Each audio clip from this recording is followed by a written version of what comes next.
Kenneth Aldrich had worked the overnight shift at St. Marguerite's for 11 years, long enough to know which hallways went quiet after midnight, long enough to recognize the sound a family makes when they've just received bad news, long enough to notice when something in a room felt wrong before he could name what it was. He noticed her on a Tuesday. Not because she stood out, she didn't. Not in the way people expected. She was sitting alone in the family lounge on the 4th floor, the one with the broken vending machine and the chairs that nobody had bothered to replace since 2009. She was wearing a gray wool coat, the kind you'd find at a thrift shop in Westmount, slightly too large in the shoulders, and she was holding a paper cup of coffee that had long gone cold. She wasn't on her phone. She wasn't crying. She was just sitting there, very still, watching the window as if waiting for something specific to appear in the dark. Kenneth pushed his cart past the doorway, then stopped. He'd seen hundreds of people sit in that lounge. Spouses, parents, adult children who'd driven through the night and didn't know what to do with their hands. He could read the difference between grief and fear, between exhaustion and something deeper. What he saw in her face that night was the second kind of stillness. Not the peace of someone resting, but the stillness of someone holding everything together by a thread so thin they were afraid to move. He knocked on the doorframe anyway. "Can I get you anything? There's a better coffee machine on the 2nd floor. Doesn't taste like cardboard." She looked at him. "Does it taste like something else?" "Burnt plastic," he said. "But it's warm." She almost smiled. "I'm fine. Thank you." He nodded and left. But he remembered her. Her name, he learned the next night, was Sylvia Harmon. One of the day nurses mentioned it in passing while Kenneth was mopping the corridor near room 412, not gossiping, just the way people at a hospital absorb names through proximity, through the rhythm of a place where names matter. Sylvia Harmon, visiting her brother who had been admitted 5 days ago. Something with his heart. Kenneth didn't know much more than that, and he didn't try to find out. It wasn't his way. What he did know was that she came back every night that week. Always the same lounge, always the same chair by the window, always alone. Sometimes she had her coat. Sometimes she'd left it somewhere. She never brought a book, never brought her laptop. She just sat. On Thursday, he brought her a better cup of coffee without being asked. She took it with both hands and said thank you in a way that meant something more than the words. On Friday, she said, "You've been here a long time." It wasn't a question. He'd seen her watching him work his way down the hall. 11 years, he said. "Do you like it?" He considered the question. Most people didn't ask it like they actually wanted to know. "I think I'm good at it," he said finally. "That's a different thing, maybe. But it's close." She looked at him for a moment. "Yes," she said. "I think it is." He left her to the window. The thing about Kenneth Aldrich was that nobody at St. Marguerite's knew very much about him, and he had never done anything to change that. He was 61 years old, though most people guessed older. There was something in the way he moved, unhurried and deliberate, that read as age even when it was really just stillness. He drove a 2003 Civic with a cracked dashboard that he'd been meaning to replace for 4 years. He brought his lunch in a beat-up thermos. He wore the same 3 flannel shirts on a rotating schedule and kept his hospital-issued uniform perfectly pressed, which was a combination his colleagues found quietly baffling. What they didn't know, what he had never mentioned, not once in 11 years, was that before St. Marguerite's, Kenneth Aldrich had spent 22 years building one of the most quietly successful private infrastructure firms in the country. Aldrich and Webb Engineering had been behind 4 of the largest municipal contracts in Ontario's history. He had managed hundreds of employees, advised 2 provincial governments, and turned down a Senate appointment at 53 because he didn't like the idea of being in Ottawa in February. Then his wife Eleanor had gotten sick, and when she died, he had sold his share of the firm to his business partner at a number that made the partner visibly uncomfortable, packed a single bag, and driven to Montreal, where Eleanor had grown up. He'd walked into St. Marguerite's 3 weeks later and asked if they needed overnight staff. They had. They always did. He had never explained himself to anyone there, and no one had asked in a way that expected a real answer. People at hospitals, he'd found, were too preoccupied with their own reasons for being there to wonder too hard about anyone else's. That suited him fine. On Saturday evening, Kenneth arrived for his shift and noticed 2 men he hadn't seen before. They weren't patients and they weren't family. He knew the difference. 11 years gave you a sense of belonging that had nothing to do with a name tag. These two were stationed near the elevator bank on the 4th floor, standing in that particular way that was supposed to look casual and didn't. One was younger, maybe 30, with a jaw that looked like it had been designed for intimidation. The other was older, 50s, wearing a sport coat that was too expensive for a Saturday night hospital visit, and carrying a leather portfolio that nobody visiting a sick relative would have brought. Kenneth noted them and kept pushing his cart. An hour later, he passed the family lounge and saw that Sylvia Harmon was not alone. She was sitting in her usual chair, but the man across from her was not the kind of visitor who showed up on a Saturday night for comfort. He was silver-haired, well-dressed, holding his portfolio on his knee, and speaking to her in a low, rapid voice that she was clearly trying to follow, without showing how much of it she was losing. Her hands were flat on her thighs, the way a person holds themselves when they've stopped trusting their own reactions. Kenneth didn't slow down. He went to the end of the hallway, found a linen closet that needed restocking, and took his time with it. He heard enough. The man's name was Clifford Nares. He was, from the sound of it, a legal representative, though what firm he worked for and whom he actually represented, Kenneth couldn't determine from the hallway. What he could determine was the shape of the conversation. Sylvia Harmon's brother held a significant stake in something. A company, a trust, possibly both. And Clifford Nares was here, on a Saturday night, while that brother was lying in a cardiac care unit down the hall, to get her signature on something before the brother woke up. He was not saying this directly. He was saying it the way people say things when they've been trained to say them, without technically saying them. He was talking about timelines, about procedural requirements, about how these things have a way of becoming complicated if they're not addressed promptly. He was being very understanding, and very helpful and very insistent. Sylvia Harmon said, "I told you I needed to speak with my own lawyer first." Clifford Nares said he completely understood, and that was absolutely her right. And he just wanted to make sure she had all the relevant information before she made any decisions. She said, "I think you should go." He said he would just leave the documents in case she had time to review them this evening, because the Monday deadline was. Kenneth walked back past the doorway. Clifford Nares looked up. Kenneth met his eyes briefly, then continued down the hall.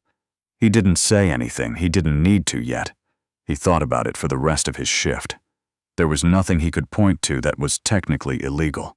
A lawyer visiting a client's family member at a hospital was unusual but not impossible.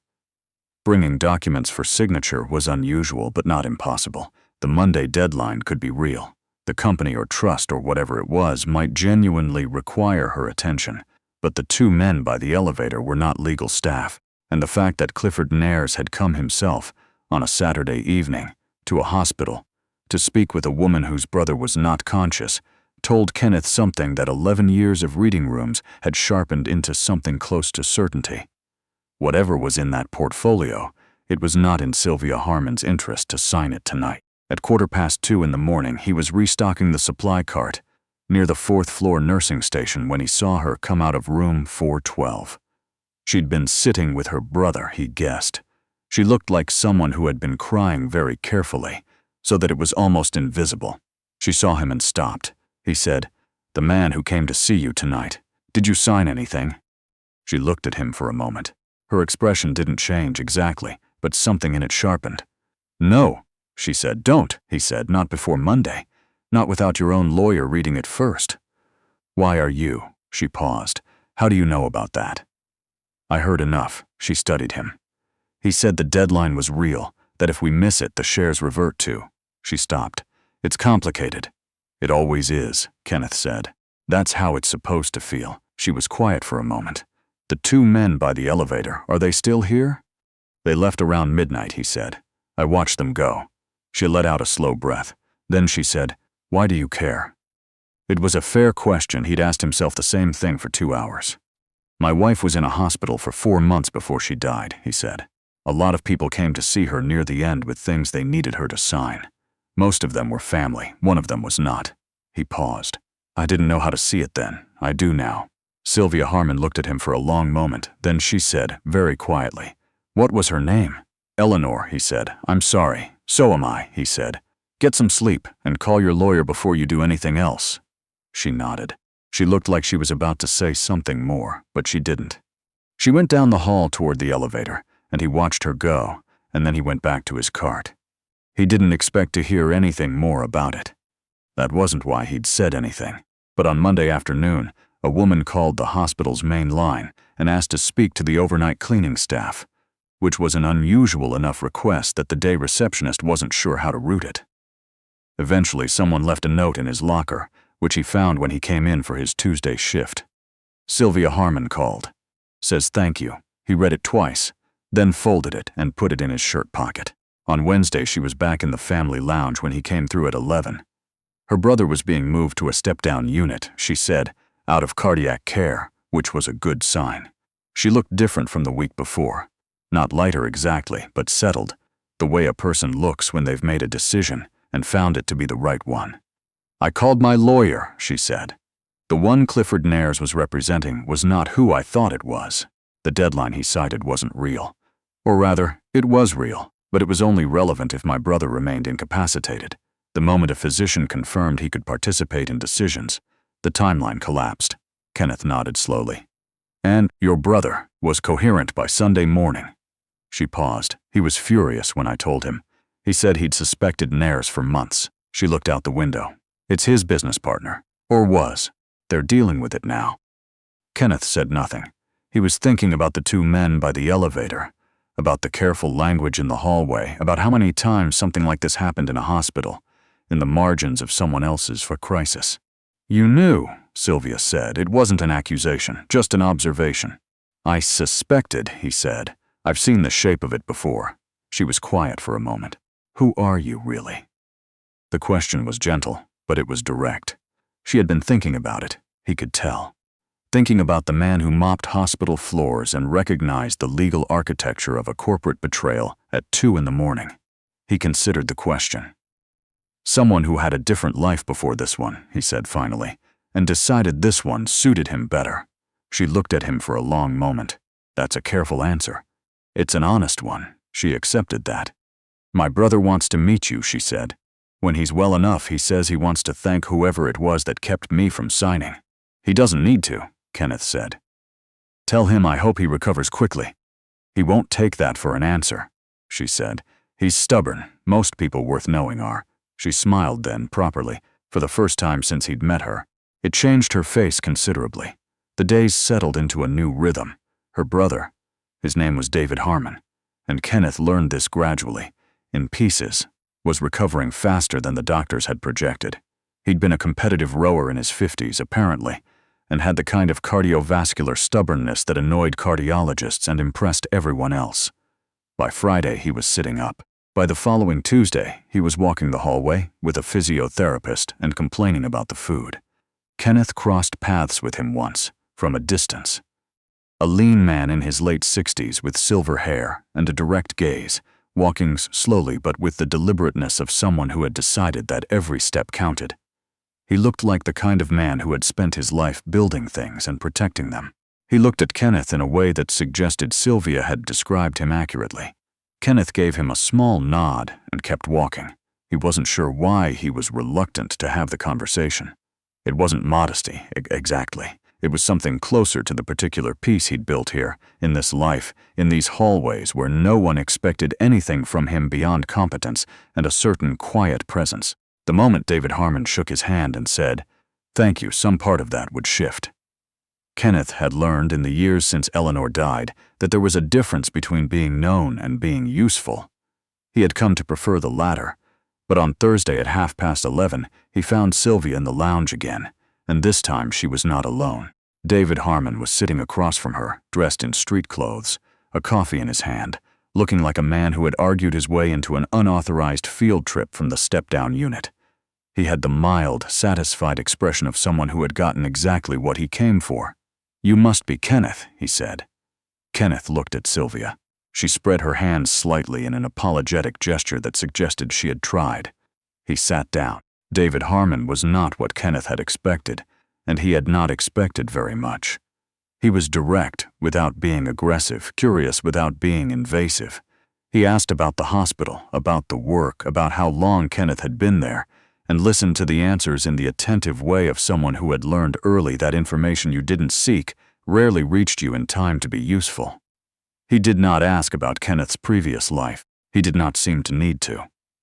There was something in the way David Harmon looked at people that suggested he could read a room almost as well as Kenneth could, and had arrived at his own conclusions. He talked about his company, not boasting, explaining, the way an engineer explains a problem he's still working through. The betrayal by his business partner, a man named Ross Feltham, was not a simple financial matter. It went back years, apparently, to a contract dispute that had calcified into something uglier. Feltham had been systematically rerouting equity for 18 months, and the move with Clifford Nares at the hospital had been the final step, a last attempt to lock in his position while David was incapacitated. He thought I wouldn't wake up, David said, not with anger, with something more measured, or that if I did, it would be too late. He underestimated your sister, Kenneth said. David looked at Sylvia. He underestimated everyone, he said. He sat for a while longer. The hospital moved around them the way hospitals do late at night, quietly, with purpose, with the particular weight of all the lives being held in temporary suspension behind every closed door. Before he left, David said, "Sylvia tells me you said your wife was in a hospital when you understood how these things work." "Yes," Kenneth said. "I'm sorry," David said. "About Eleanor." Kenneth looked at him. He had not mentioned Eleanor's name to Sylvia, which meant Sylvia had asked, and David had made it his business to know. "She would have found this whole situation very satisfying," Kenneth said. "She had strong opinions about people who took advantage of hospital hallways." David smiled. It was a good smile, the kind that reached everything. "I'd have liked her," he said. "Most people did," Kenneth said. David Harmon was discharged on a Saturday morning, 3 weeks after he'd been admitted. Sylvia called the hospital that afternoon, not to leave a message this time, but to ask if Kenneth was on shift. He wasn't. He'd worked Thursday and Friday nights and had the weekend. The receptionist, who had by now developed a mild curiosity about the whole situation, left a note anyway. He saw it Tuesday when he came back in. She had written, "David is home. He's well. Thank you for sitting with us. S.H." And below that, in a different hand, more deliberate, slightly formal. "If you ever want coffee that doesn't taste like cardboard or burnt plastic, we know a place." D.H. Kenneth folded the note carefully and put it with the other one in his shirt pocket. He stood at his locker for a moment, thinking about Eleanor, about what she would have said. She had always told him he was too careful about the distance he kept from people, that he confused privacy with isolation when they were not the same thing at all. She had been right about most things. He thought about the family lounge on the 4th floor, about the gray wool coat, the cold coffee, the particular stillness of someone holding everything together by a thread, about the moment Sylvia Harmon had asked him who Eleanor was, when she could just as easily have asked why he was getting involved. He closed his locker. He went down the hall and found his cart and started his rounds the same way he always did, moving through the quiet corridors where other people's lives were paused and precarious and held, and the work of making things clean and orderly and cared for was as close to meaning as he had ever found. But he kept the note. Both of them. He kept them in his shirt pocket for the rest of the week, and sometimes, when the hallways were very quiet and the city outside the windows was doing whatever cities do at 3 in the morning, he would think about burnt plastic and better coffee, and a place they knew, and he thought, maybe. And that was enough for now. That was more than enough.